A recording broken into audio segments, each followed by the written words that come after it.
नए रंगरूट को अचानक एक गिरा हुआ खंजर मिला, लेकिन जैसे ही वो उसे उठाने वाला था, उसे एहसास हुआ कि उसने एक लैंडमाइन पर पैर रख दिया है। उसके पास खड़े साथियों को पता ही नहीं चला कि क्या हुआ है। नया रंगरूट हिलने की हिम्मत नहीं कर रहा था। कप्तान तुरंत दौड़ कर आया। उसने एक शाखा उठाई और सावधानी से मिट्टी हटाकर माइन का प्रकार पहचाना। कप्तान ने उसे एक उच्च विस्फोटक माइन के रूप में पहचान लिया। उसने तुरंत सैनिकों को पीछे हटने का आदेश दिया। फिर उसने उल्टी गिनती शुरू की और नए रंगरूट को 3 तक पहुंचने पर भागने के लिए कहा। लेकिन नया रंगरूट इतना डरा हुआ था कि कप्तान की गिनती पूरी होने से पहले ही वह भाग गया। सौभाग्य से कप्तान ने ठीक समय पर माइन पर पैर रख दिया। कप्तान गुस्से में था।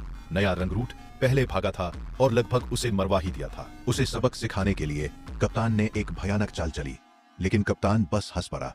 पता चला कि वह माइन वास्तव में एक टैंक रोधी माइन थी। इसे सक्रिय होने के लिए कई टन वजन की आवश्यकता थी।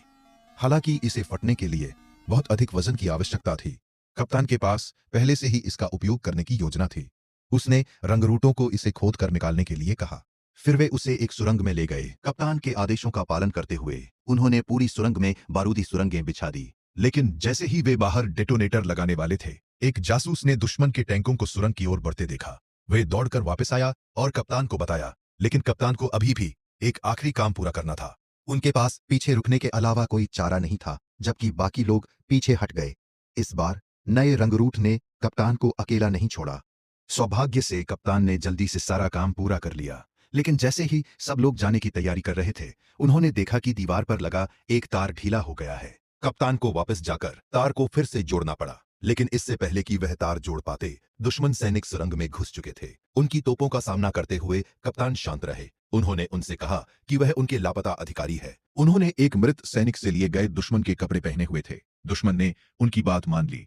कप्तान ने झूठ बोला और कहा दुश्मन की उन्हें पता है। उन्होंने आगे चलने की पेशकश की। दुश्मन सैनिकों ने सुरंग की दीवारों पर लगे बमों पर ध्यान नहीं दिया। उन्होंने बिना किसी सवाल के कप्तान का अनुसरण किया। दूर खड़े सैनिक बेहद घबराए हुए थे।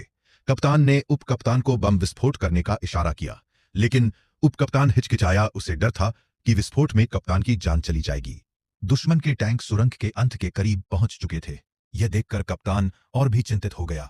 तभी उसने अचानक पिस्तौल निकाली और दुश्मनों पर गोलियां चला दी।